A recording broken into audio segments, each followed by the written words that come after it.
welcome to We're Not Wizards. We are the best, but not wizards. Enjoy the show!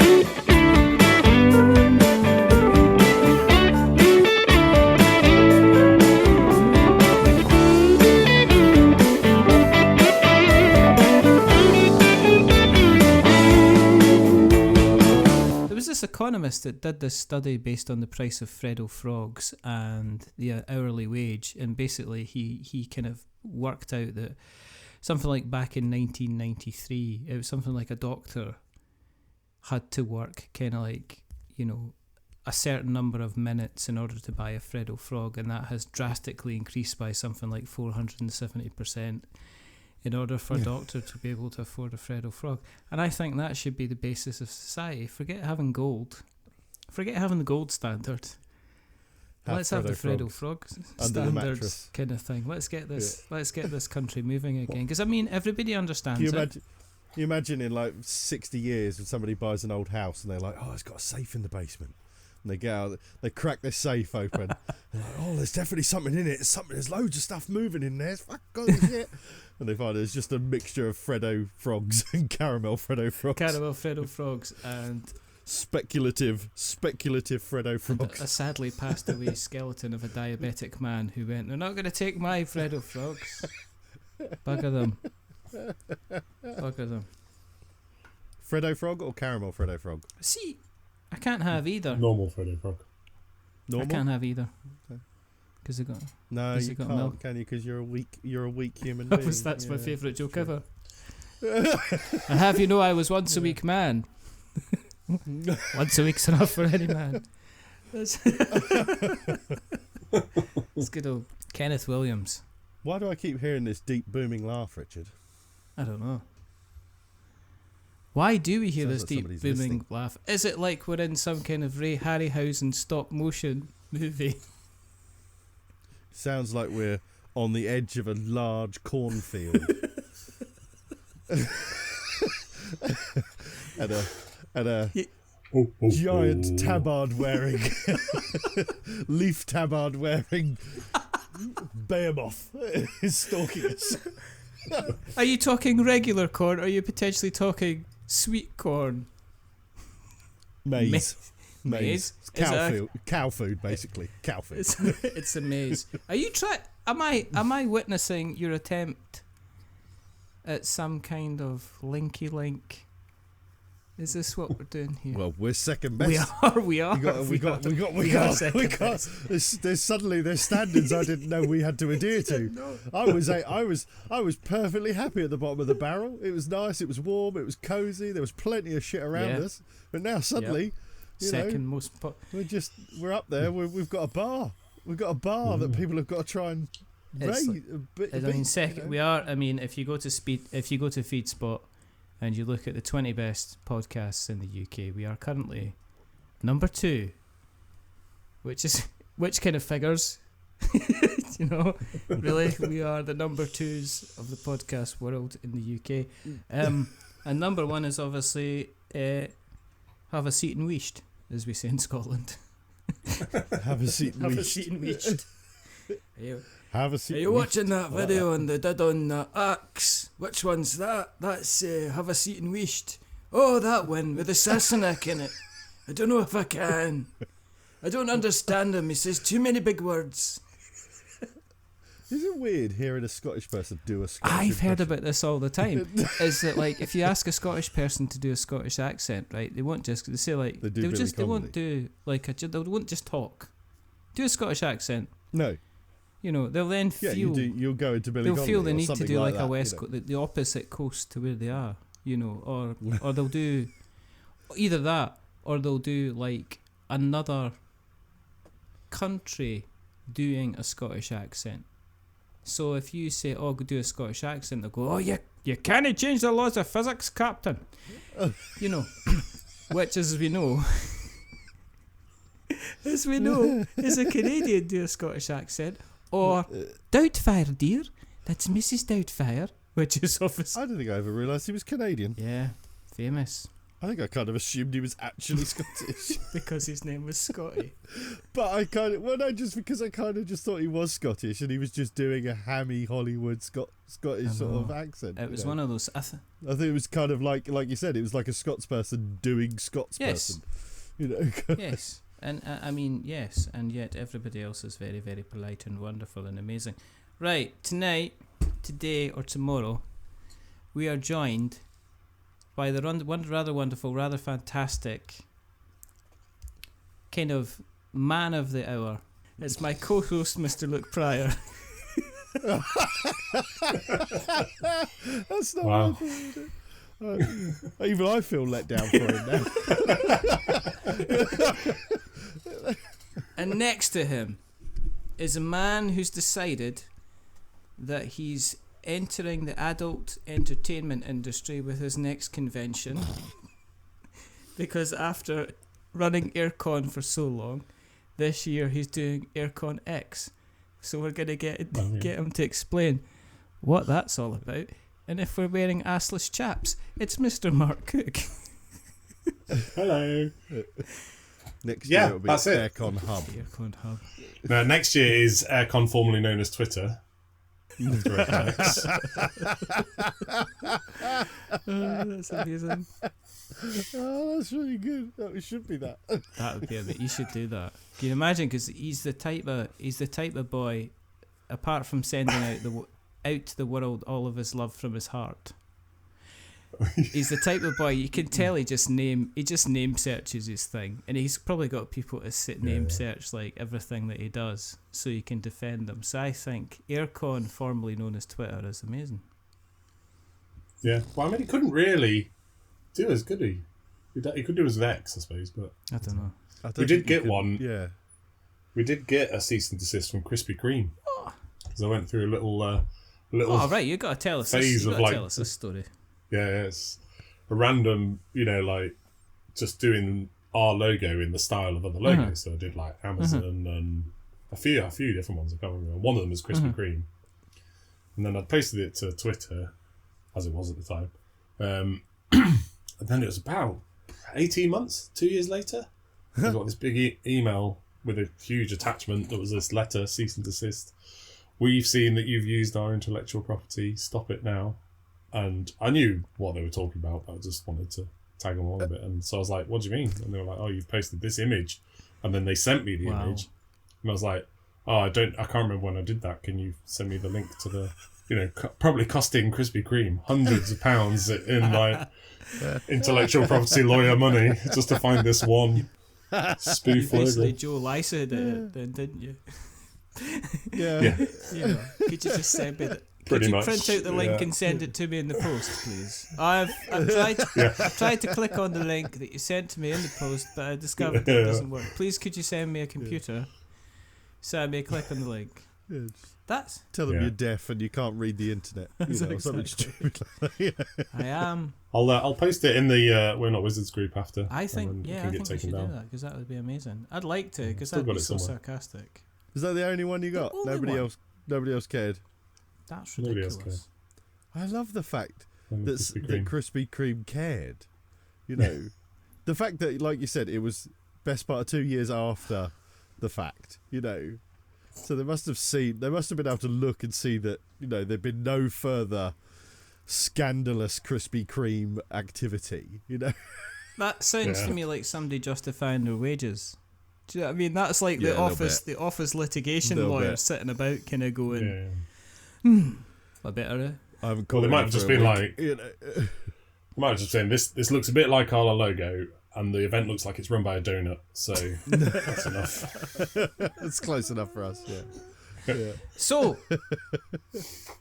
it's like Graham Norton. Welcome back. Now you, we're back in convention season. It's already kicking off and it's already starting. Is this the first convention of the year, or is there other conventions that have slipped? No, there's been a HandyCon, hasn't there? There's been a HandyCon, and then you've got Nuremberg is next weekend. Oh, we don't go to Nuremberg.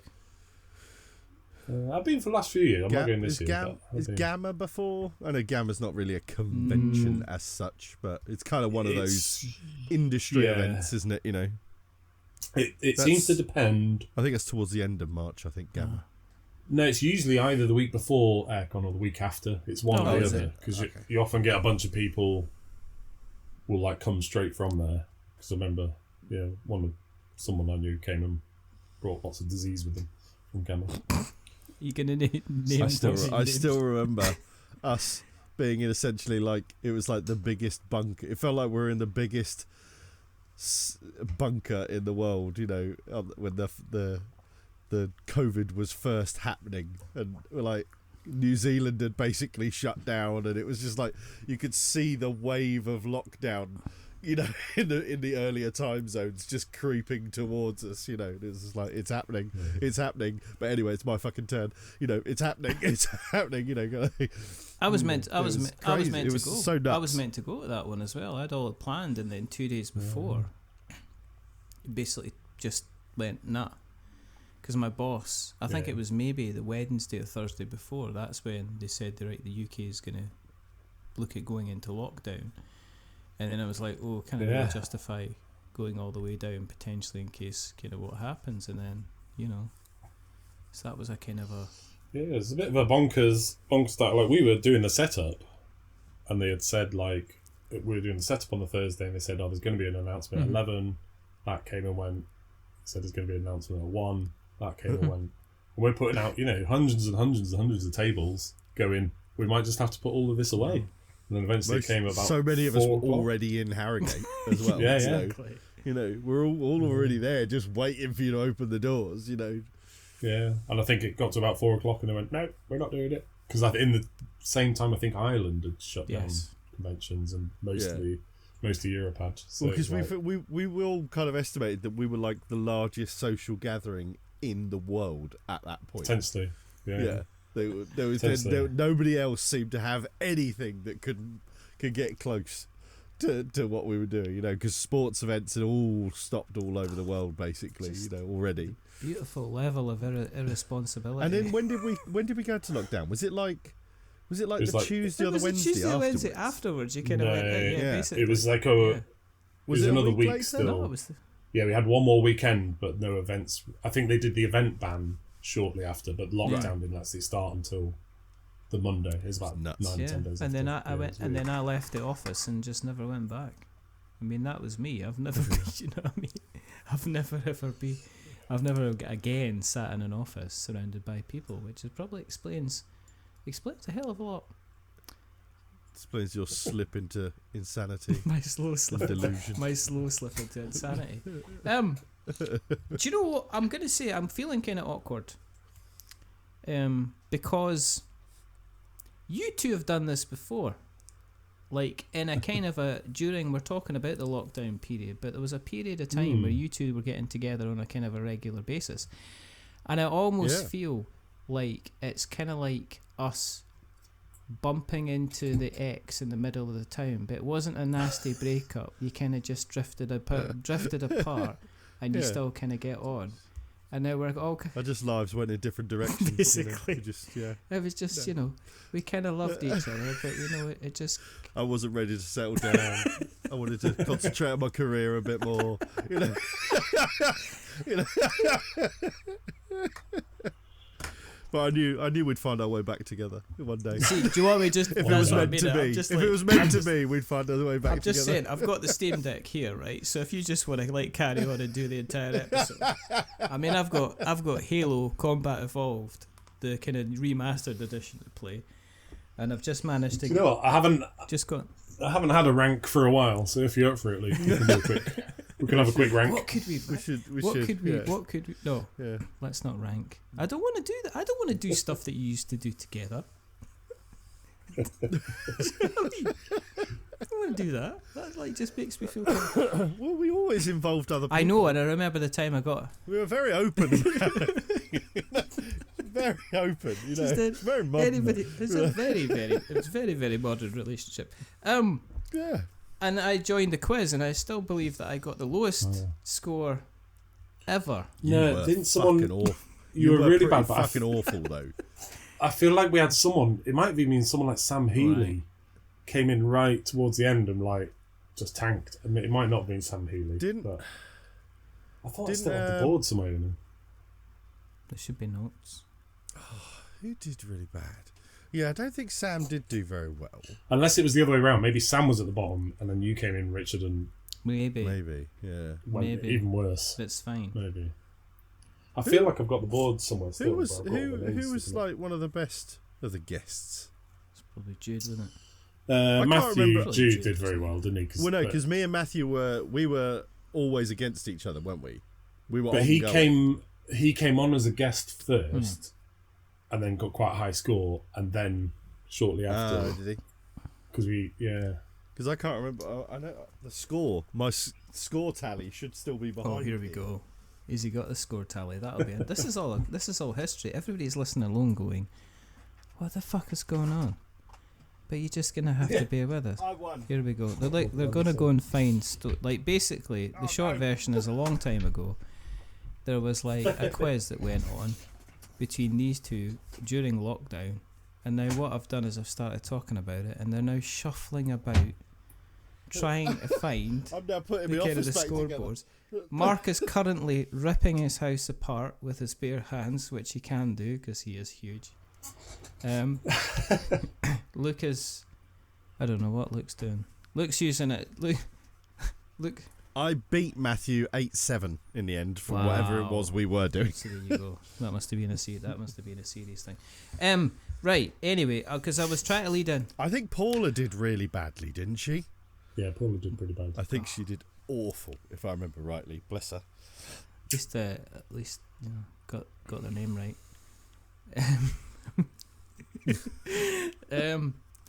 Anyway, what I was saying, right? So HandyCon in the UK, and then we've got Airecon next, and then other UK ones. Is it straight on to? Is there a proliferation of UK cons that have been kind of starting up? Because you're doing about You get doing about 9 of them now, aren't you, Mark? I mean, alone. Yeah. We have 3, but then the other 2 are towards the end of the year. When's like Dragon Con or Dragon Meets November. Dragon Meets December. November, Right. December time, innit? Obviously, you got UK Games Expo Yep. in, was it end of May, isn't it? Usually May, June. Tabletop Scotland in September. There's September, yeah. There's that one. Where there's There's other that- handy cons as well, isn't there? There's more than one handy con, isn't Yeah, there's the 4 handycons, I think. 4? There's 4 or 6 Really? or something. There's a lot. Yeah. there? God alive. That's an awful lot. Yeah, I Is think so. it become like some kind of race between the two yous to see who can be handy or airy the most? Well, kind I of think thing? that race has been won. Kind of a long time. There's that one. I think it's this weekend. Actually, there's the one in the Space Centre that Games Expo help organise. It's called like To Boldly Go, and it's like they do a load of gaming in the Space Centre. Oh, cool. It's a cool place to do it. Yeah. Anyway, we're not here to talk about other people, even though I brought up the subject of other people and led us into a conversation about other people. We're here to talk about You started Airecon. Don't. Right? I know you're full of all your little confidence now. Don't do that either.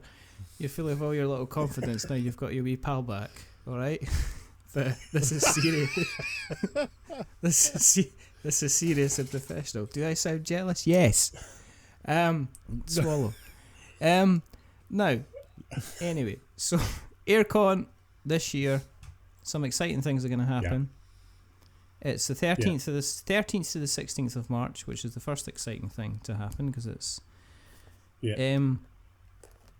So that's it. Second exciting thing is that the two stars at the number 2 best podcast in the UK are going to collide because myself and Mr. Pryor are going to be meeting.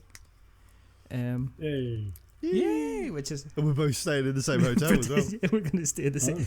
We're staying in the largest version of Faulty Towers this side of the AM1. Yes. It's fabulous. But I guess where are we in the prep stuff? I take it we're a wee bell past the point of no return now because we're in the 23rd, so there must only be about 8. What is So it's 7 weeks 7 tomorrow. weeks tomorrow. Oh, no, 7 weeks today, Yeah. isn't it? Yeah. Because we open on Thursday. So for me, it'll be 7 weeks yesterday. That'll be there. marking out exhibitor floors and loading some furniture in and all that jazz. How many stupid questions will you have been asked via email or Facebook messages by this point? Depends how many you send. I prefer. Yeah. I prefer not to count. Because then you would actually be able to quantify the time wasted. Start to lose faith in humanity. But yes, no, please do email us. We're all very welcoming and happy to receive your questions. Mark suddenly remembers that this is going out in public. It's gonna say. That is the point. Mark is ever the professional, and he will answer that question. You know, he is the the absolute king of there is no such thing as a stupid question, because you don't know. But exactly. Having worked in many positions in my life, I can assure you there are stupid questions. Always. Where are you? Is it old favourites? Is there new? Because is there new people that are going to be coming along for the first time in terms of not people who are going to come and visit? Because let's have a list of everybody who's coming to Airecon for the first time. Yeah. I'll just get the ticket list up. These 3,000. Let's break some data protection while we're here. I mean, you've already talked about having a cease and desist. You might as well get a couple of fines while we're there as well. But in terms of exhibitors, there's going to be. I'm guessing there's going to be kind of like the old faithfuls, but who's brand new, shiny, exciting, and we're ripping the cling film off of? Yeah, I mean, we've got Ravensburger obviously do a sort of managing Lorcana, the Disney TCG, as I have to put it on our website apparently. You have to add that bit at the end. I guess it's in the fine print of their contract. But I guess they sort of tested it out with that last year, thought that was good, so they're bringing Ravensburger as well, are coming this year. So the two of them, they've got 2 stands, which would be nice. Mantic, I think, are coming for the first time. Ah, good. Nice. A lot of the people that you would know, obviously Hachette, Oink, Asmodee, Coil Spring, trying to think what else is coming. Gen 42. So it's kind of a bit funny. You were asking about the X thing earlier, and it's because it's Airecon 10, so it's just Roman numerals. So ACX Airecon 10, and because of that weird thing where we had to miss some, but then we messed about with some numbers and stuff. So normally when you'll do it celebrating like your Airecon 10, it would only actually be 9 years since we started the first one, right? So it's a bit, they call it the gate posting problem. Right. But because we messed about with numbers, it's Airecon 10 and it's 10 years since the first one, or it will be 10 years in July since the you first actually one. managed to make it legitimate. Nice. Line them up. So we're celebrating that. Also, it's the 10th anniversary of Deep Sea Adventure from Oink being released. Yes. So there's a special mug to go along with that. And I think, is it the 10th anniversary of Hive? No. Yeah. Oh, nice. I love from Gen Hive. 42. So all at the same time. So we'll be doing some celebratory things for that. Yeah. So is it exactly the same layout as last year? Yeah, pretty much. The very minor difference is they're making us send people a different way for food. But the food is still in the same place. Always all inside. Which way do you have to go now then?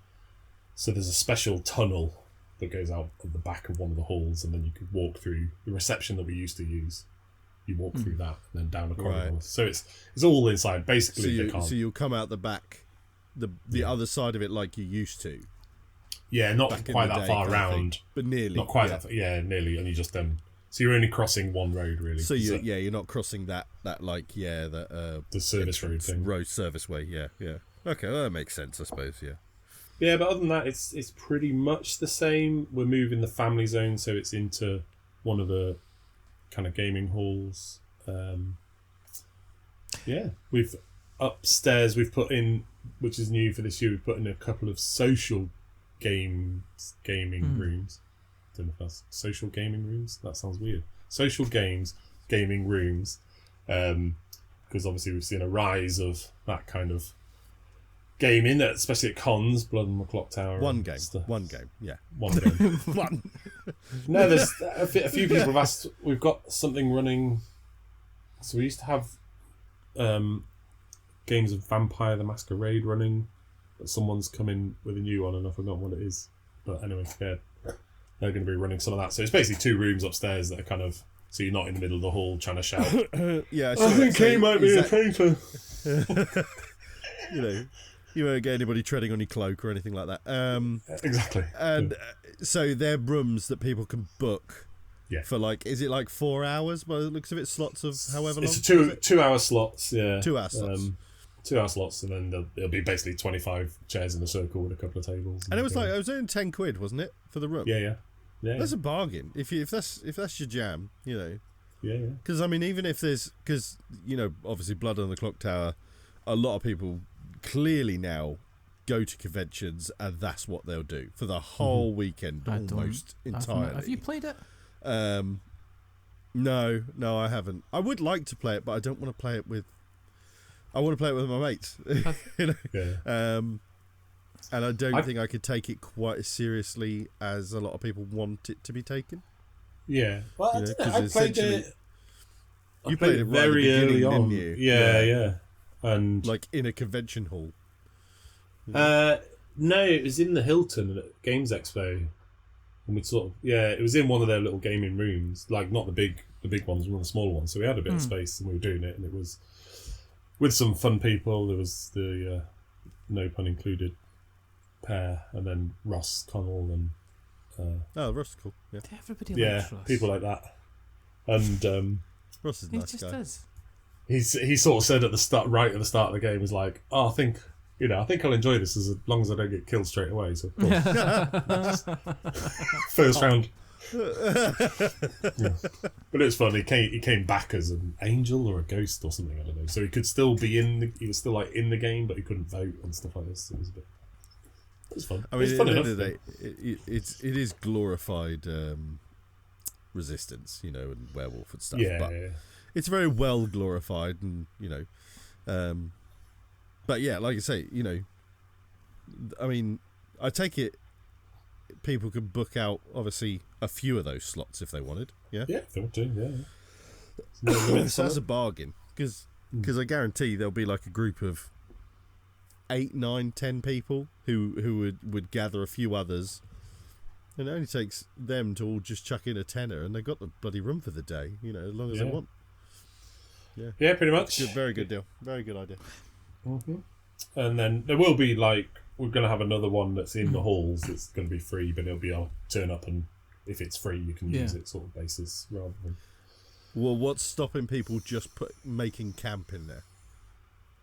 In the nothing really, but it seemed to work. We had it last year. It was a bit more informal last year, and it seemed to work. I think if people are generally decent. I think because people kind of flow in and out of those. You know, they kind of hang around, wait for the game to finish, and then they'll jump in. It depends how long their cloak is. Their cloak, if it's got a good length, then it flows beautifully. Real, you know, if it's got a real satin finish, I mean, the flow is exquisite. You're running with this, aren't you? Without You're going to run with this cloak thing, aren't you? Are you going to keep going? If you've seen most of the Blood on the Clock Tower people, I guarantee all you'll have seen a few have cloaks. cloak. I mean, when I was at TTS, everybody had a folk walk past, and it's like, oh, you were doing anything? I'm just waiting to get a drink. Put this cloak on. Do you think Blood in the Clock Tower is becoming even more popular because of traitors? Do you think the two are intermixed at all, or do you think it's just kind of is there not as much of a connection? I think we were chatting a bit about it earlier, weren't we? I don't think there's that much game in Traitors, so I think, you know, even if Blood on the Clock Tower is not your kind of thing, there is some game in it, a bit like Resistance or Werewolf. There is some game there.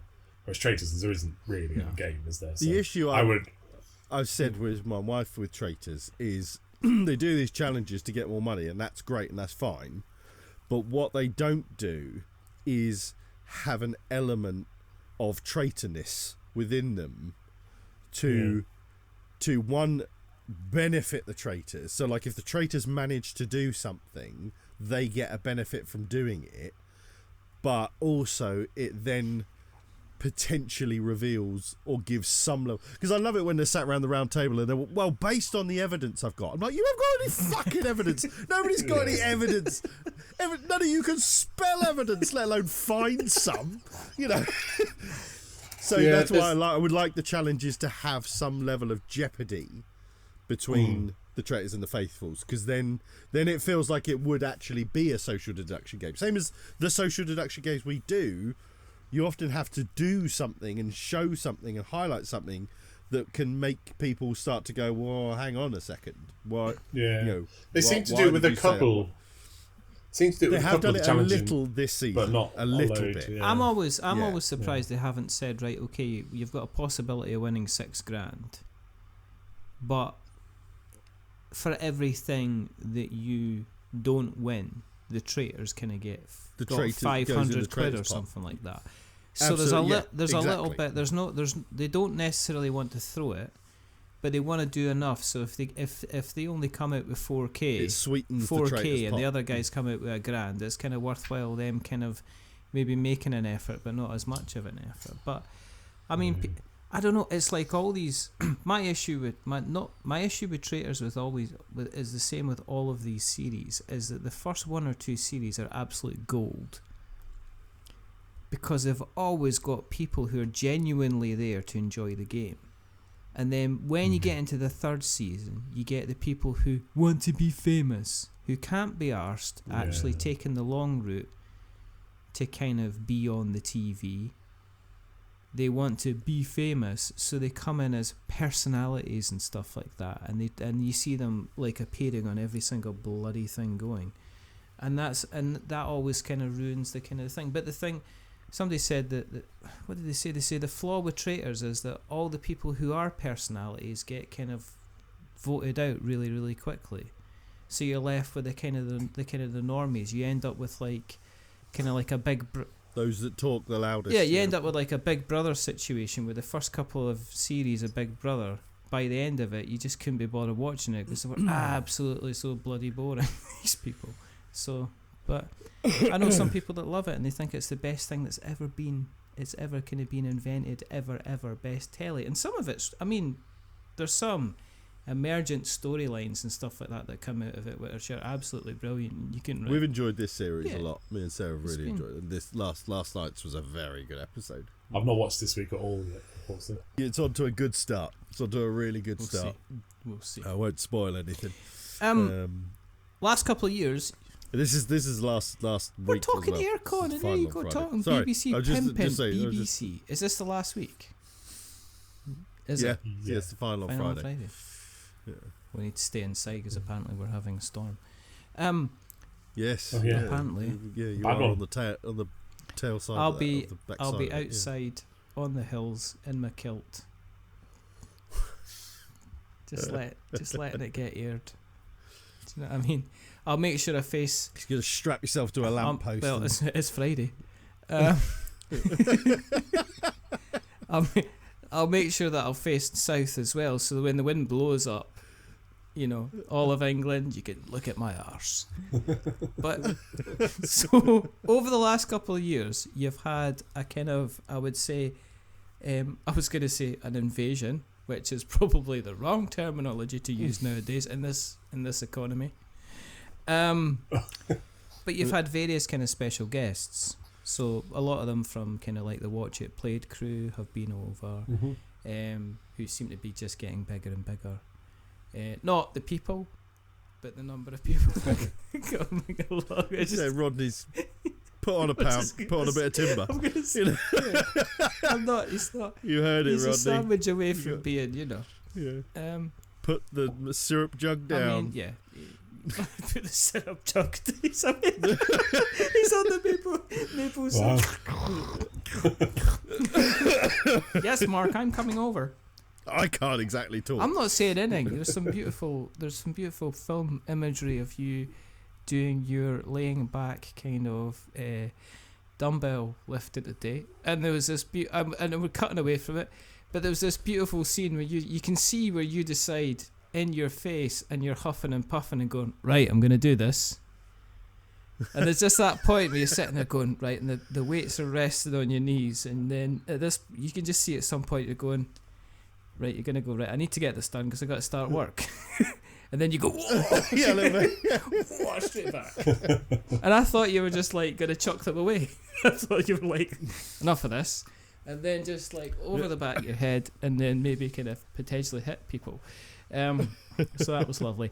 But anyway, back to Airecon, because as we would say. So what we're looking at, is there anybody we can expect to come along this year apart from the second highest ranking podcast in the UK? Well, as soon as we found out that the Shut Up and Sit Downs number 2s were coming, Yeah. I don't like the way you worded like that, that but all right. I'll we take sort it. of Officially. phoned round everyone else and we said, look, don't bother. Yeah. There's no point. You're going to be in the shadow of two giant Well, I'm not podcasting giants. There's no point. I'd like to point out, Uh, I've not been at the gym. I'm not a mountain of a man. No, so it's a bit of a funny thing this year where, I'm sure they won't listen, but the Harrogate Convention Centre got taken over. Basically, there used to be Harrogate Town Council, and they used to be able to sort of subsidise events a bit because they recognised the business that it brought to the local economy and things like that. And then at some point recently, they got taken over by the North Yorkshire County Council, who basically went, we can't be doing with that. Oh. We can't be spending money on this giant thing. Make it make money. So we're suddenly finding a lot of our bills going up. And obviously, like, if we love having Watch It Played over, but just financially we were struggling to make it work this year, and it's, even for Rodney and the team, it's time out of the thing that actually makes Their money them as well, the yeah. most money. Yeah. They have to, and they do loads of prep for it, and we're always on it doing loads of events and stuff. So we just had a bit of a chat and we said, well, why don't we just have a year off, and then we'll see. There's no, they might come back the following year. We don't know. It's not it's just one of those kinds of decisions, unfortunately, that we've had to make to keep the show running. We will be be there signing any merchandise that you bring. Watch It Played merchandise. We can sign anything at all. Crisp packets, babies' No, babies' actually, faces. I won't sign anything by the Broken Meeple. No. Wow. Just keep bringing that up. Why do you have to keep doing this? I like to make It's you like edit at the or end not. all the if time. you wish, It's like the I'll let last you leave time. it in if you want. Can we just, are they going to be there this year? We don't know. Was he even on the list? But the podcast list. Oh my goodness, why are you bringing this up? I'm now going to have to, because I've got to do a time mark on this and try and kind of make it all going to fit in. And then it's not. So, event-wise, what else have... You've got good merch this year, haven't you? We've always got good merch. Airecon. Yes, I mean, that's one of the things we're famous for, is like the well sought after kind of mugs.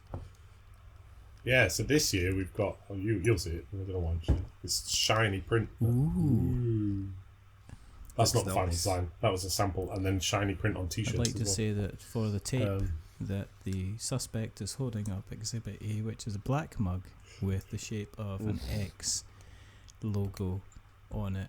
Like, you're going to get Simon Cowell at your door, you know that. Yeah. 18 months time you're going to get a cease and desist letter, and also kind of like give us the money that you kind of made from like selling your kind of your muggy merchandise, please. Yeah. I was watching one of my Christmas viewing highlights was a 3-part series about boy bands. Oh my goodness, I think it yes. was Simon Cowell on BBC, Yes. was it?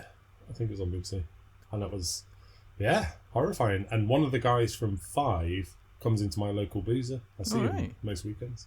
We never talk about Five. He still does Five. He still kind of, often he's going off flying to Germany because they've only just discovered Five over there.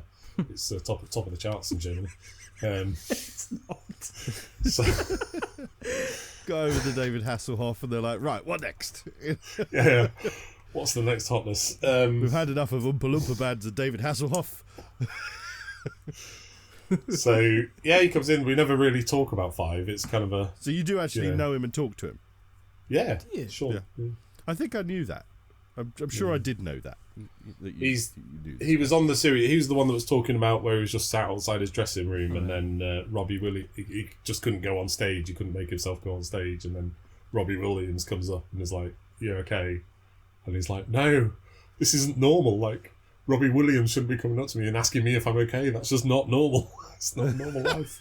So, but yeah, he's a sound guy. He's a nice guy. I'd be never any good at that, because I'd be like saying, "Are you gonna get on up when you're down then?" You would be awful. You would be relentlessly annoying. I know that. That's why I'm not the person that you said. If there's somebody standing on the edge of the bridge, I am not the person that you said. I'd be no good at. Don't do feet first. I mean, can I have your shoes, because they're quite nice? I mean, it would just be one. Do you want me to? Do you want a video I can send to anyone? It would just be absolutely terrible. I am no good at this. Why are you putting me in this situation, Luke, where I'm like looking like the absolute kind of sociopath that I am? But other events-wise, what are we looking at, and what are we talking about? Lots of fun stuff. So we've got there's Liz coming with her kind of escape room in a box things again. 2 new adventures for that. We're trying to see, she's talking about maybe doing like a talk on escape rooms and how you build them and stuff, which I think would be quite interesting. So, but I don't know if that's definitely happening yet or not. She's sort of seeing if she thinks she'll have time to actually write the talk before Airecon or not. We're doing a giant version of Flip 7, which I'm not gonna say why it's giant, but you'll have to come along to the event. It's a free one, so come along. Oh, there you go. There's Exhibit B. Luke is holding up a shiny Flip 7. What's the point of doing that? What is the point in scrambling for something that nobody can actually see? Thought, it's not a video. That's next to me. It's not back to Facebook time where you and him were like going to send out a lovely little video afterwards and let everybody see what you look like. You know I get shy on camera, which is why we don't do it. Because look at this, it's reflecting. Look at that. That's white. You would require a lot of makeup. I'd require a lot. I mean, there's a lot of face to wash now. Do you know what I mean? Over the picture of the back with my dog that looks like he's on the toilet, which I got for Christmas. You remember when Andy Dufresne first arrives in prison in Shawshank Redemption, and he gets hosed down and then get the louse powder? That's how they would make up you. They were like, "Oh Jesus!" When you throw concealer all over you, just to stop me from shining. Yeah. Do you mind stop? Yeah. Do you mind not? Just a fucking great scoop of concealer, just whop. And then a second one for good measure. That's why I could stop lasers. Do you know what I mean? The warrior like of the future. I don't have to worry. You know what I mean? If I was in Star Wars, I'd go up against the stormtroopers. It would just ping right off. You know what I mean? And it's not. I mean, it's like. Do you know how? And then out of the light, you kind of cover it and you go, "Oh, that's not too bad." And then in the light, you're just like, "What is this all about?" This is like, it's almost like if Tina Turner was here, she'd be saying, "Well, 2 man enters, 1 man leave." It's like Beyond Thunderdome. It's absolutely ridiculous. Anyway, back to Airecon. Yeah, Flip 7. 7. That was your fault. Yeah. Big version of Flip 7. So if anyone's played the when we did the big version of just 1, that might give you an idea of what might happen, but it's not going to happen exactly the same. Dressing up as a card. How does Flip 7 work, and why? Because I although I have a copy, I haven't played it yet. I've just heard good things about it. So how does it work that makes it possible to do a big one? Well, I mean, it's even in the box. It says 1 box will play you up to 18 players, and it says if you've got more than 18 players, we recommend using a second copy. And that's all it is, really. So, you're just flipping numbers, and there's cards 0 to 12, and so in the deck there's 12 12 of 11 11s, 10 10s, 9 9s going down. Weirdly, though, there's 1 1 and 1 0, which that's the only bit I didn't. Why is there one? Why isn't there 0 zeros? Anyway, and you on your turn you just flip a card, and as long as you haven't matched the card that you've already got, you're fine. Keep drawing. So if you draw the 1, you're golden. You keep going. Yeah. Whereas if you draw a 12, there's still another 11 12s left in the deck. So it's a big chunk of the deck. And so as soon as you draw 2 of the same, you bust.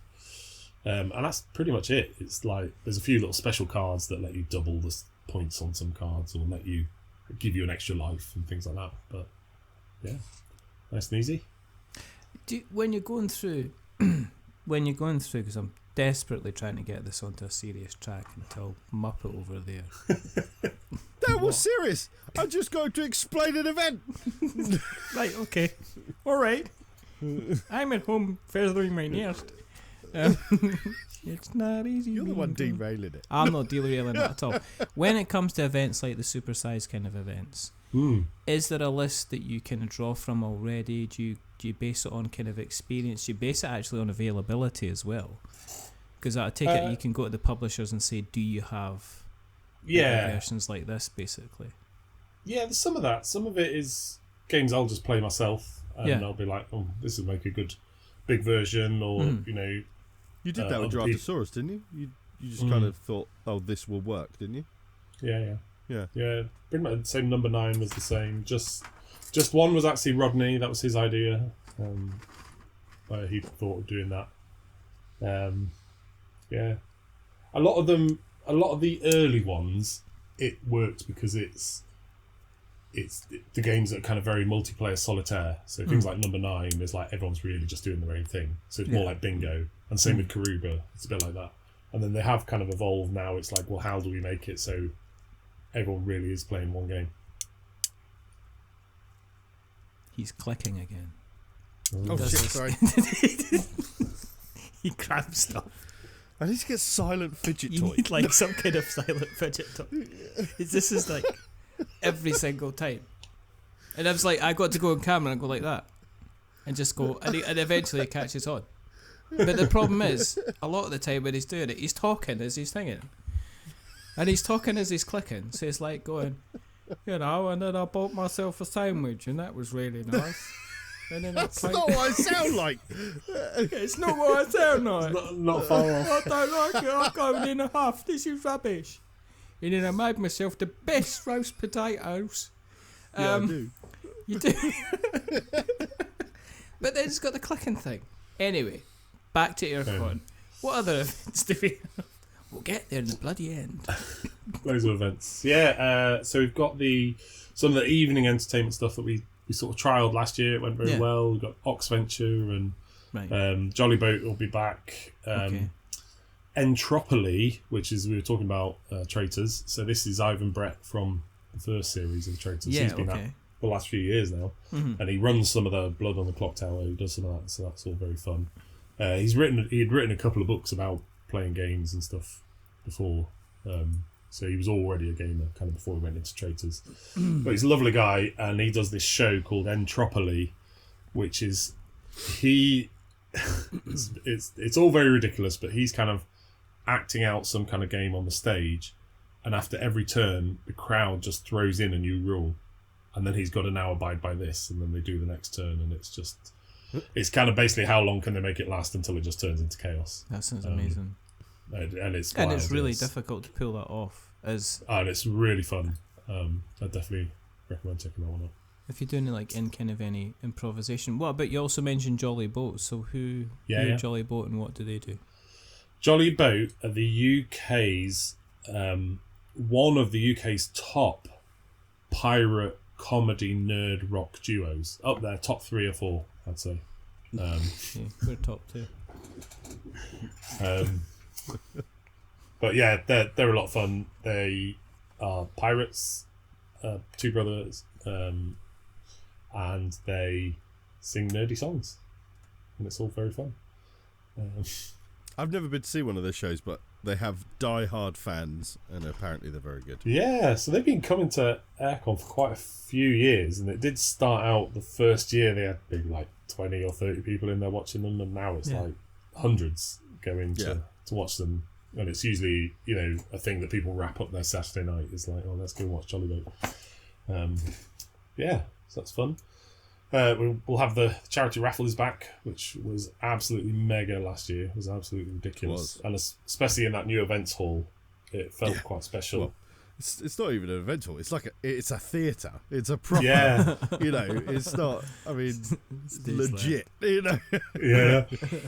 There's like not many you know, like, because there's not that many convention organisers of tabletop conventions in the UK, we all kind of know each other, and there is a little bit of healthy competition and stuff, but it's like basically now it's like, yeah, you've got the best events hall, that's fine. You just, that's yours, whatever. Like, you can have that award. They concede that to you, hands down. Yeah. Tony from Games Expo, he popped up last year and came in to see it, and he just went, I want one of these.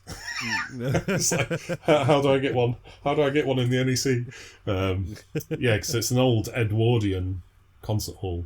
Yeah, so it's and very it does lovely. feel proper variety. You know, you can imagine that kind of thing going on. It's beautiful. Yeah, you go filigrees, and you know, it's lovely. Yeah, if you go downstairs, they've got all the photos of people that are, on the walls of people that have performed there over the years. All sorts of amazing top stars. And then there's me getting on the stage in front of 800 people going, we raised some money for charity. But yeah, I did have a little kind of bit of a first time I got on, and it was absolutely packed for the charity raffle. I think it was 850 seats, and we probably went over that because the floor was completely I full was of people stood at the standing. front, there was plenty of us there. There was easily 40 of us stood at the front, you know. Yeah, so I got up on the stage and had a bit of a moment, kind of bit like, it's my time to shine. Yeah, but I mean, that must be pretty cool, because there is that thing that you've made this happen and you've created this as well. There's kind of like that. Martin Poole will say it's him, so but yeah, it's good. He's a pillar. He would say that. No, it's great, and I think it's. I love it because I think so many people do amazing things for charity at different events, and we're kind of looking around and going, well, what can we do that's a bit different? And these kind of just mega tables worth full of prizes. I think the fact that people are walking away with basically a ready set collection is like, go away. I think it's something quite special, and so all the publishers and people that donate, it's amazing. They don't hold back, do they? They like, so like they said, oh yeah, here's a copy. You know, it's like, here's 3 copies of our last 5 titles. You know, kind of thing. Yeah. Like, well, I think I was in the warehouse Wednesday. And Steamforged have sent 4 lots of the complete collection of their Animal Adventure RPG things with all the minis and everything. And they've sent 4 lots of it, and it's just like, it's incredible.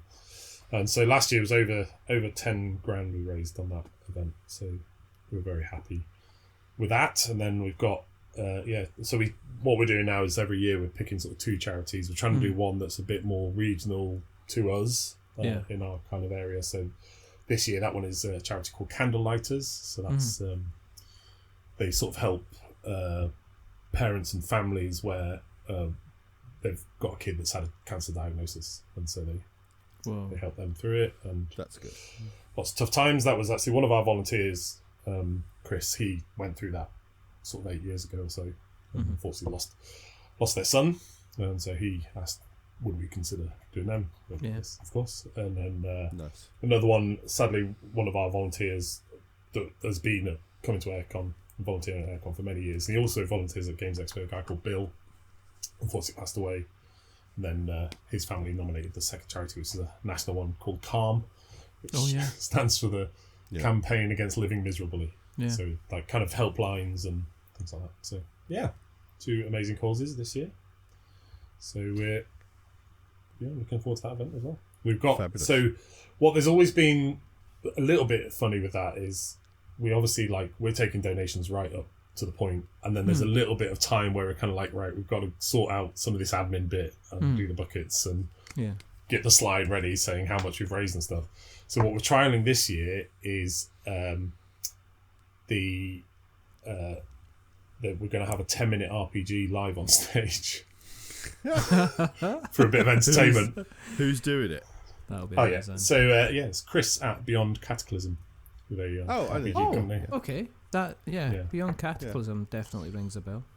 Yeah, so he came to me and said, like, we've got this 10-minute RPG, would that fit in any of you? And I think they get people up from the crowd and stuff to have a go. Oh, cool. Okay. Stuff like that. They're also writing a special Airecon RPG that is like a mini RPG that'll be on a flyer in the programs. Oh. And you kind of, the first thing you do is you roll a d6 to see what the 6 different starts and they're all puns about Airecon and things like that. But that's going to be fun. So Nice. Are you? Are You still doing gonna have your beer tasting again? I am doing my beer tasting. It's a new. Well, yeah, I think you did the one at Telford. I've So it's done the same one at 3. Telford. So it's the same one we did at Manchester and Telford already. So this is the last go of that one, which is the Belgian beer Right. tasting, and then there'll be a new one for the next. But yeah, that's always been very popular. And people Do it can very remember well. it. And it is educational as it is. You're gonna get messed up, aren't you? Yeah, gonna have to put you some to- people have. I've kind of regretted being in the same hotel as you now, because I reckon that I'm going to be tucking somebody into bed. You can't carry me up that hill. I'll make a bloody good. I could just I'll bring your duvet down from your room and just cover you over it like some kind of budgie that you gotta kind of go to sleep. Have you still got like the playtesting stuff? Yeah, the demo Kinda going zone on. and the playtesting going on there. Yeah, we've got the game seekers area, which is a place where if people are, it's open to anyone, but if people have come by themselves and looking for others to game with, that's an area that's always going to be staffed. There'll always be people there. Well, 10 till 6 every day, so you can come along, you can meet other people, try and find gamers to game with. But they'll have some games there that are quick, easy ones to try and introduce people to each other. And there's someone last year started up a sort of a WhatsApp group. It's like an Airecon solos WhatsApp group, which is really cool. I saw somebody post about that in one of the community groups. Yeah, a really they- good idea. There's a Facebook Really group good as well, but I think you can be added to. They have a Yeah. WhatsApp group that you can be added to, and so if you're you're a 1 or a 2, or whatever, join that and find other And you've people got to the game with. lightsabers as well, haven't you? Lightsabers. The yeah, lightsaber also. seems to have been like I'd seen loads of people try and do like the little flags, or people wanted balloons strapped to your back and stuff like that. I was just to warn them you were in the village again. The lightsabers seem to have been the one that really worked. Yeah, Because I've seen them work so much, and I remembered seeing when like UK Games Expo, and I think even Airecon did like flag thing, just never seemed to really grab people's attention. But the lightsaber, that just like phallic beam of light just sticking out the end of a table, they're like moths to it. They're just like, you know. I'll play with you. Yeah. But no, I they're think great. that works really, really well. Really well. Yeah, I still have somewhere the messages where I was texting the rest of the team going, right guys, hear me out, because we've done helium balloons, which we actually stole from Frank at City of Games, helium balloons, but then I think we did it for 2 or 3 years, and they actually worked really well. Yeah. Apart from they're massively wasteful, and I hadn't realised at the time helium's like a natural resource that has to be mined, and it's running out, and they use it in operations and stuff. So I was like, probably they're a bit more important than trying to find someone to play a game with at a convention. So we'll try and leave the helium balloons alone. And so when we were looking for a replacement, I sort of text the guys and was like, hear me out. How about lightsabers? It works. It works so well. Really good. Lightsabers. Yeah. Well, lightsabers. Yeah, Lightsabers. that's good. As somebody who is annoying, shut up, and intolerant of most, if not all, food groups now, the catering side of things is very, very important. I understand that with the venue being, shut up, what are you laughing about? You're laughing about the fact that, like, I need to watch out. I could potentially level that hotel if I get the wrong type of foodstuffs. I'm just saying, is that I could evacuate the place. If I eat the wrong thing, I'm just saying. But Harrogate itself's got another. It's like there's local kind of like supermarkets like the Tesco's and places like that as well. There's a lot of kind of restaurants and places Tesco's, like Harrogate, Waitrose. that. Of course, yeah. Sorry. Waitrose, Marks and Spencer's, Fortnum and Masons. If you do want to go down market, I think there is a Sainsbury's. All right. Well, I don't care because I'm looking for You're something only that's going to go free. the meal deal in Harrogate is actually a Christmas hamper, in a wicker basket. Shortbread, bit of caviar, some cheese and crackers. Grey Propar. That's a But little in terms of, mid-Jellian parfait.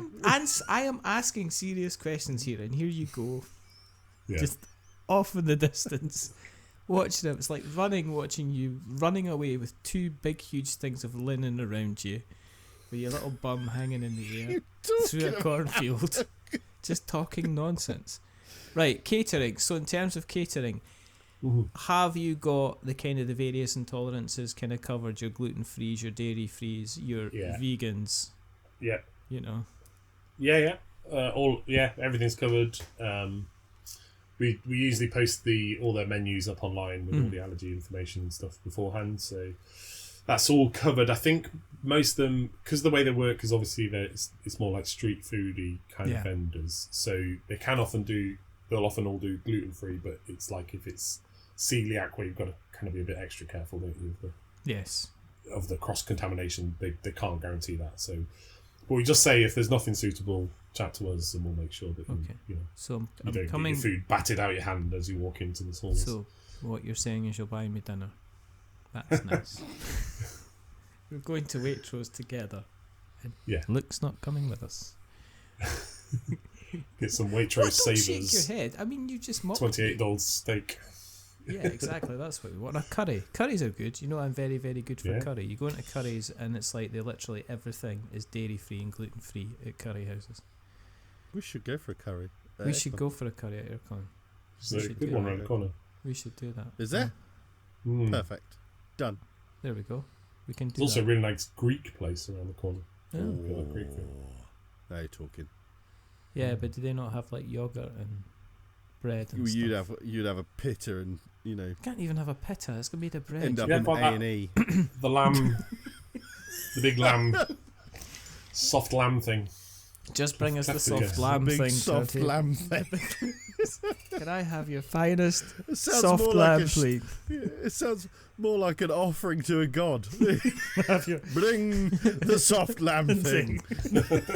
and my sharpest knife. In terms of tickets, tickets are going quite well. Yes, so we would, if you're thinking of coming, we would advise booking early. So we're over 25% up on numbers of people compared to the same point as last year. Wow. Okay. Last year we did sell out on the Saturday, on the door.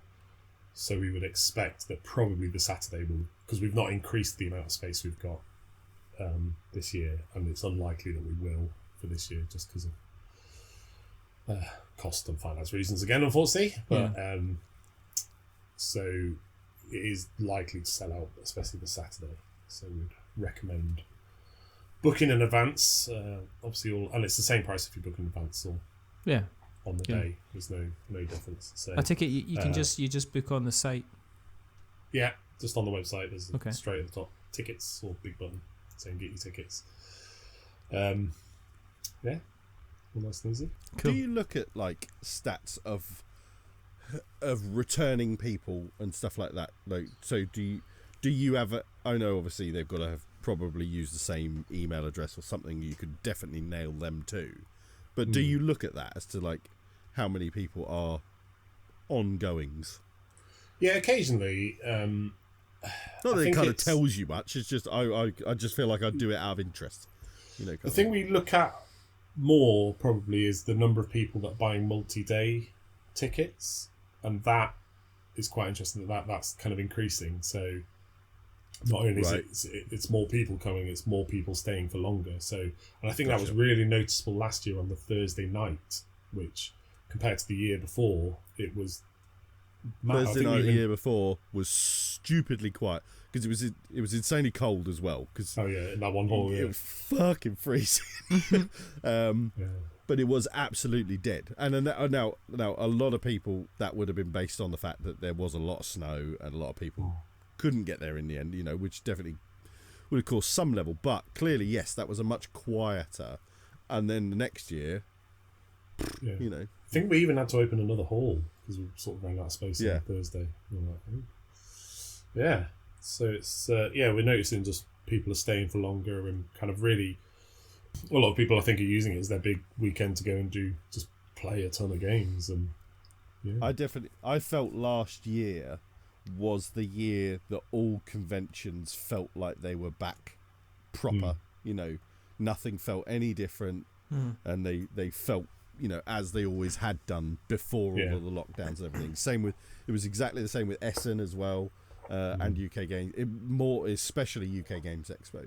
Yeah, because UK Games Expo went through 2 or 3 years of feeling really odd.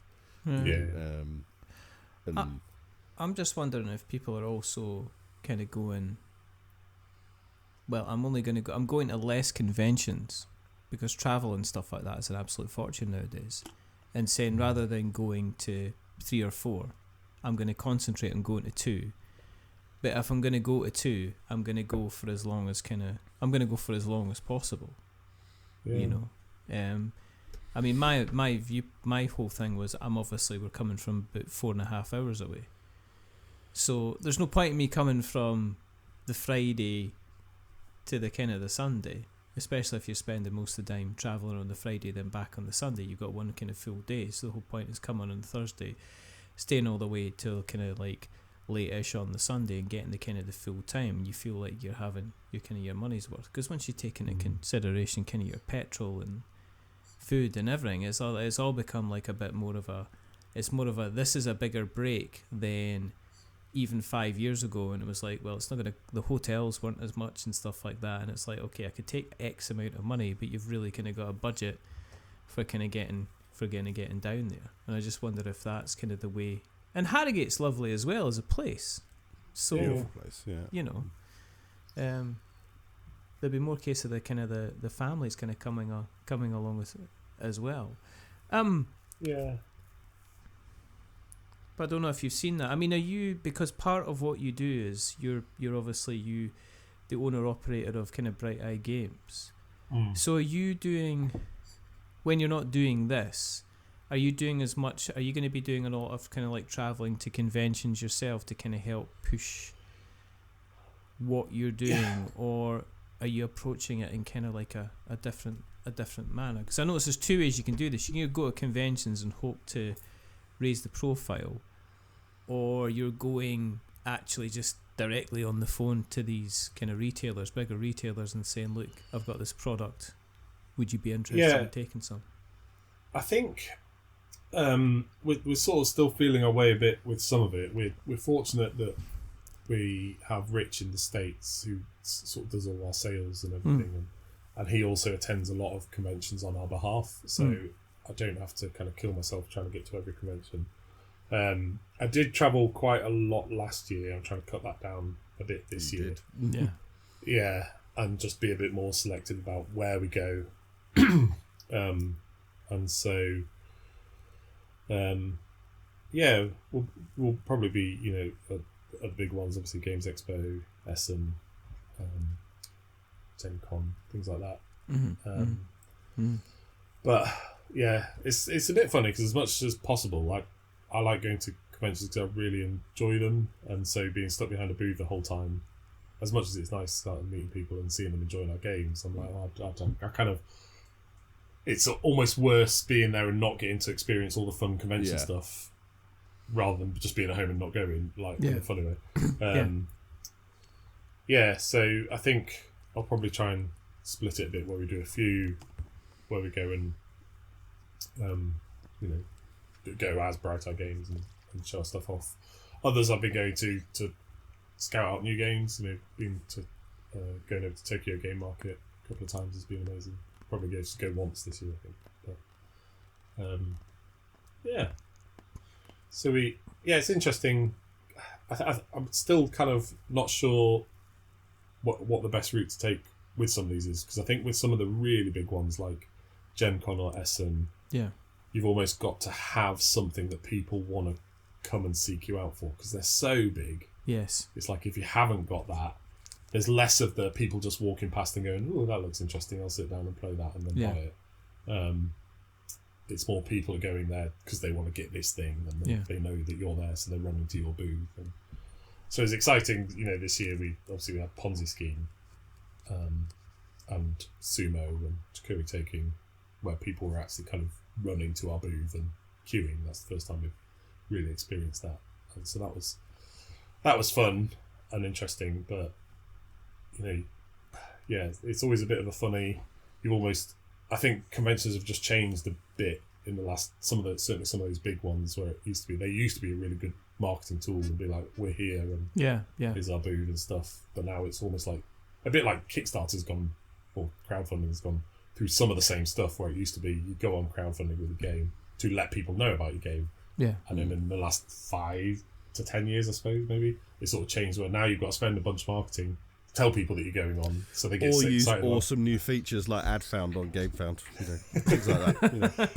There's people who move the industry forwards and there's people who don't. But, hey, What's AdFound? Yes. Never heard of it. It's a fantastic new marketing tool that's kind of makes accessible marketing for everybody. And it's now sponsoring the second best podcast in the UK unofficially.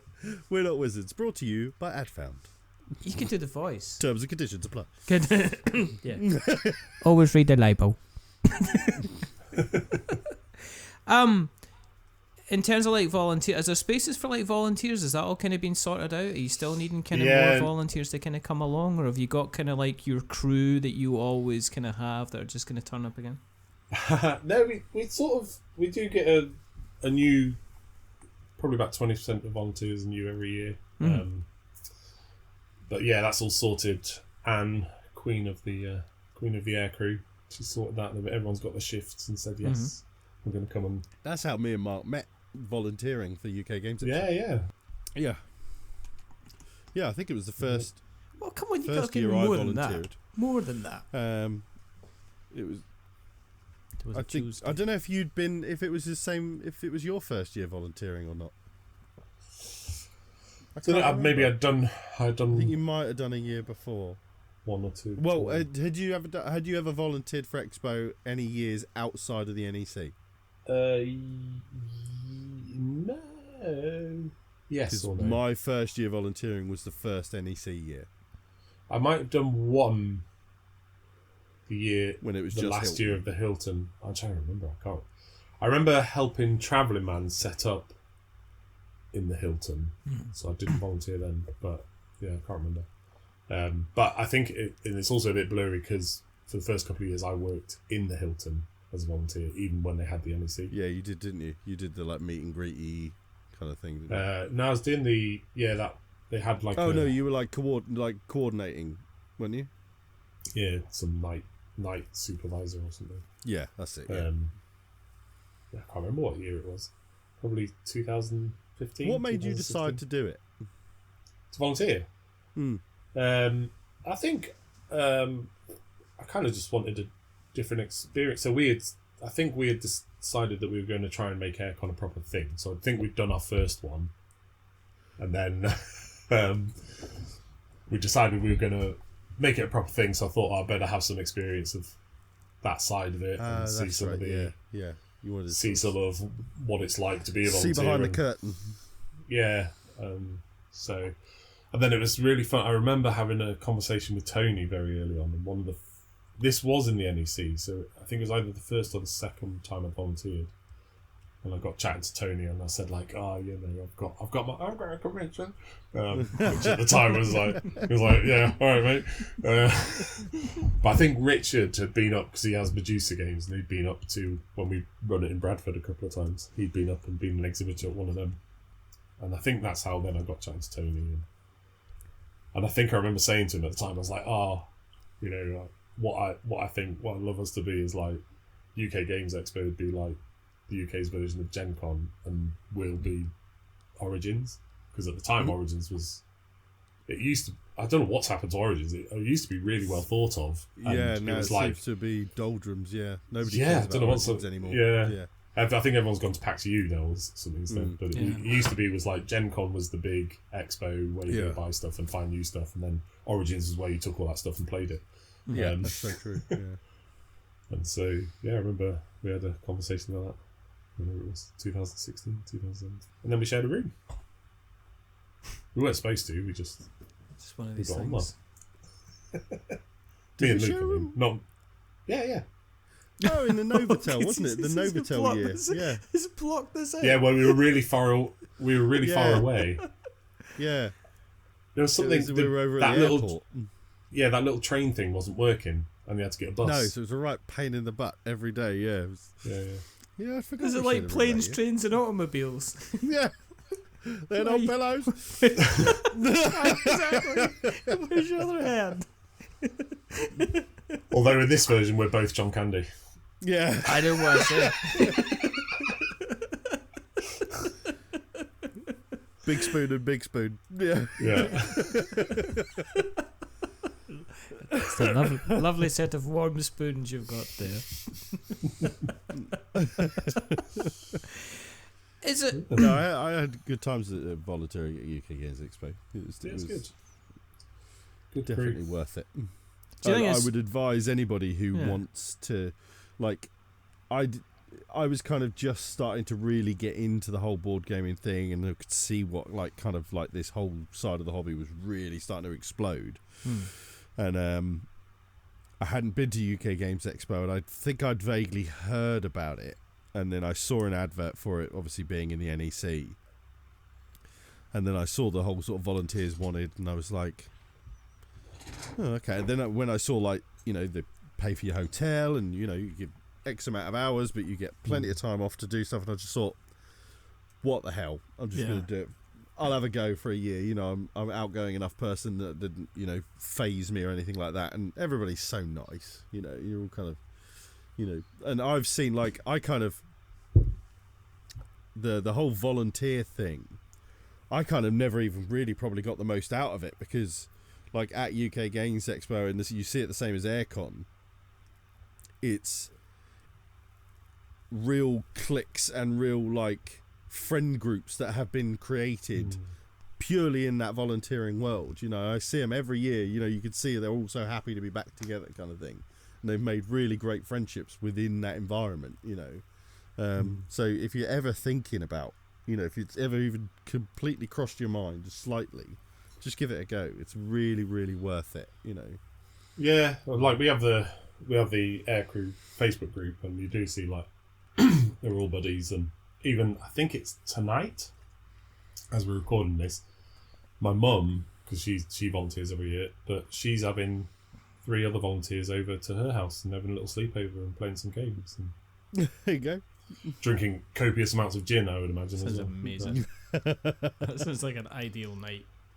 Yeah, and I went to one where there was a bunch of them, about 10 of them, sort of met up in Leeds at the board game cafe there, and we had an afternoon just playing games and stuff like that. Yeah, it's really nice. A nice atmosphere. Are you going to be It is. expanding to more Airecons? Are you in the stable period now where you're just like, well, we've got the couple Aircon that Norfolk we've got coming set soon. up.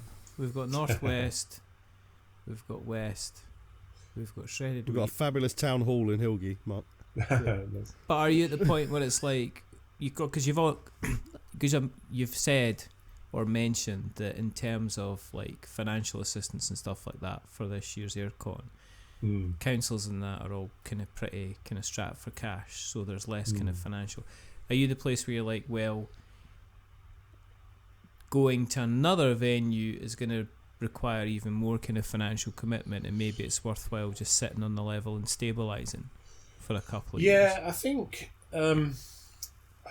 So I think what happened really was we hadn't intended to start 3.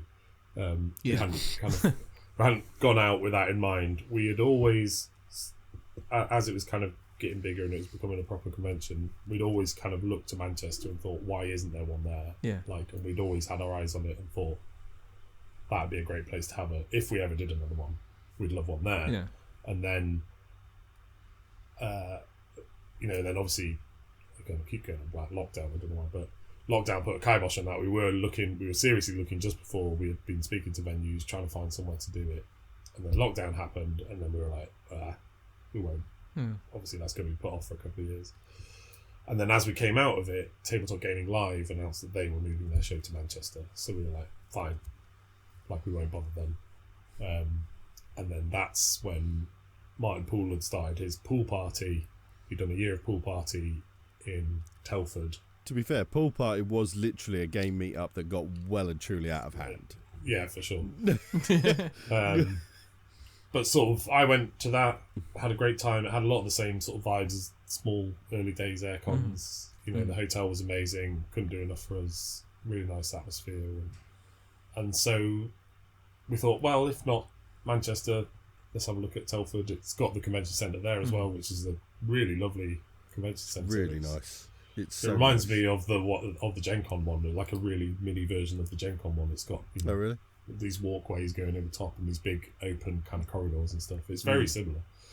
And so we did that, and then I can't remember what order it happened in, but then it was like we'd signed all the contracts and stuff, and then Tabletop Gaming Live were like, "Oh, we're not doing anymore." And so we were like, panic, let's get back, drive over to Manchester and sort one out from there. So I think potentially if it had been the other way around, we might have ended up not doing Telford, but I'm glad we did because it's been a lovely convention. So it's going to be a bit funny this year. We've not fully decided yet, but I don't think we'll be able to go into the convention centre again. And a lot of that is to do with Essen. Really. So Essen are changing their dates to they've always been early October for whatever, like last 5, 6, 7 years, and then this year they're going to the end of October, which is when we've had You'd normally have it, basically West for the last couple of years.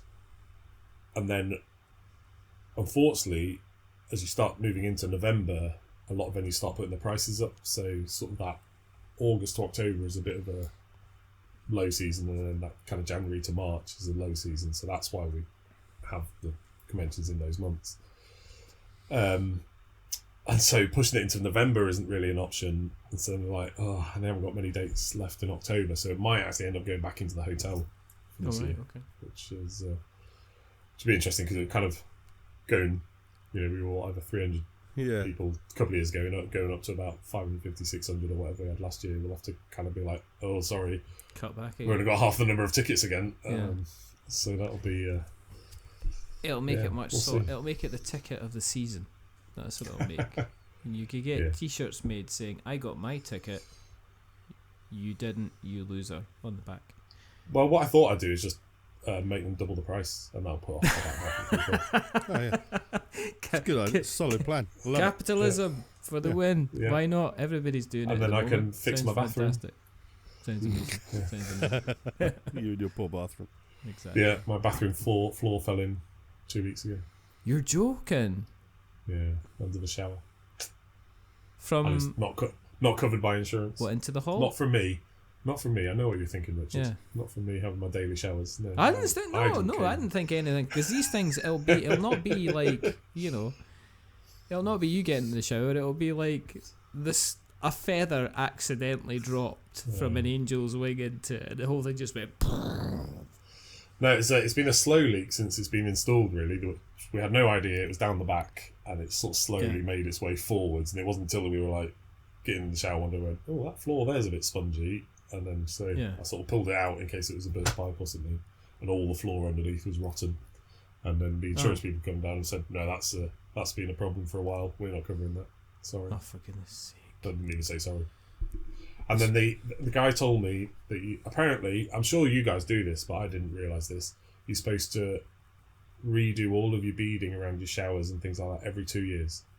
So I'm sure everybody does that. Everybody knows to do that. Everybody does that, yeah. Pull it all off every other year and redo it all. I do that. I take it you will now do it every 2 years.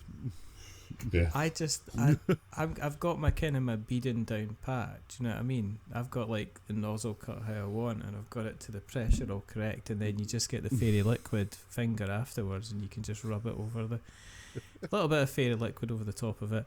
Rub the finger straight along, get the finish, wait till it dries, wipe it down, and get the sorry. I'm so maybe 50. He's right then. I am so 50. Do you know what I mean? You know what I mean? You're thinking, well, who's going to do that? And I'm like, me. Yeah. I mean, I'm currently thinking of going out to my garage and organising my tools and like going, I need a shelving unit for this. This is what I need. I need little boxes I can kind of sort my screws out into various kind of little different little things. Anyway. Yeah.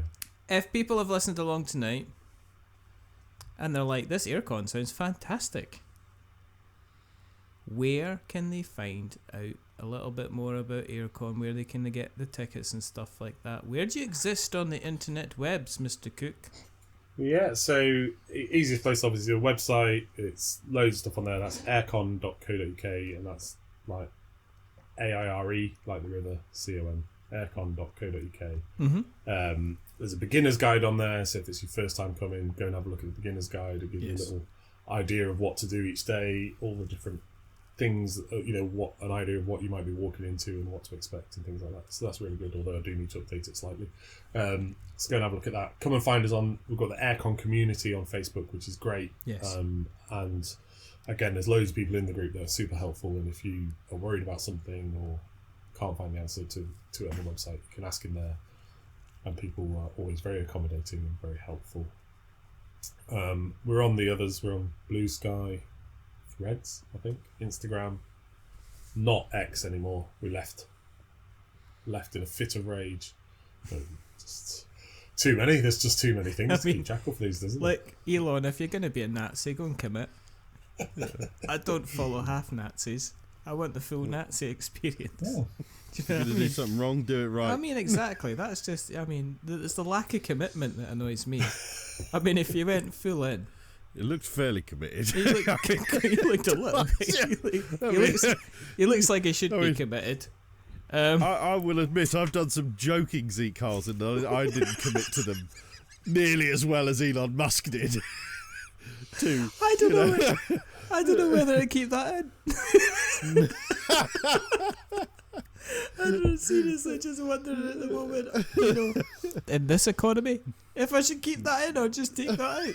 And now we've spoken about it so much, I probably am going to have to keep it in. Do you know what I mean? Do you know what it reminded me of? Was it Sean Locke and Miles? Public place. Sean Locke and Miles Dupe, when they're talking about 8 out of 10 cats. He says, "So what are you laughing about?" He goes, "Oh, we're talking about Nazi Germany." He says, "What is he saying?" He says, "Sean says he's on the fence." Wow. So what we'll do is we'll make sure on that lovely connection. What we'll do is we'll make sure we put all those links in the show notes so that we've got notes to show. There's only a couple more things to do. I'm still doing the same thing, Mark. It's alright. Doesn't matter if you've not been doing anything a couple of years ago. It's all the same. Nothing changes. If you like what you've listened to, go to the usual places. Go to Spotify and rate and tell other people about us, because we're absolutely wonderful and fantastic about it. We should be helpfully spread like butter. So tell other people, because we're at number 2. We want that number 1 spot, and we can only get there with the help from you guys, you lovely, lovely people. So tell other people about us. Drop us a rating or review. There's only a couple more things to do. First thing is to remember that we're many things, but we're not wizards. Are we wizards, Mark? No. Yes. He's amazing. Shut up. And the second thing is to say, I don't even know if I'm pointing to, because that's like, I'm just like. If you say shut up and point at your screen, I assume you're not talking to our guest. Could be awkward. And the second thing is to say goodbye. So it's goodbye from rather wonderful, rather fantastic. He's sitting there clicking away. I'm not. Like a little clickety thing. It's like if he was in Pinocchio, he'd be Jiminy Clicket, and now he's just being ridiculous. Belligerent, I think, is the word you were looking for. You said belligerent, yeah. It's Mr. Luke Pryor. Say goodbye, Luke. Bye bye. And it's a goodbye from the man who made this all possible. He's wonderful, he's amazing. He blocks out the sunshine if he stands on the wrong side of you any day of the week. It's Mr. Mark Cooke. Say goodbye, Mark. Bye. Bye. Bye. And it's a goodbye. It's a goodbye from me. Remember, stay safe, roll 6s, make something awful, and stay spicy. But until the next time, goodbye. The wizard is never. Stay spicy, you bell. What are you doing?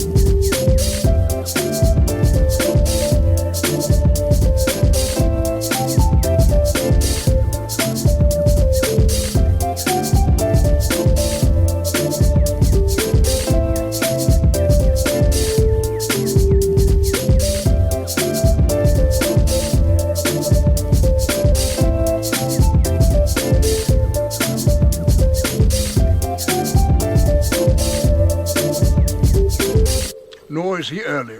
He arrives precisely when he means to.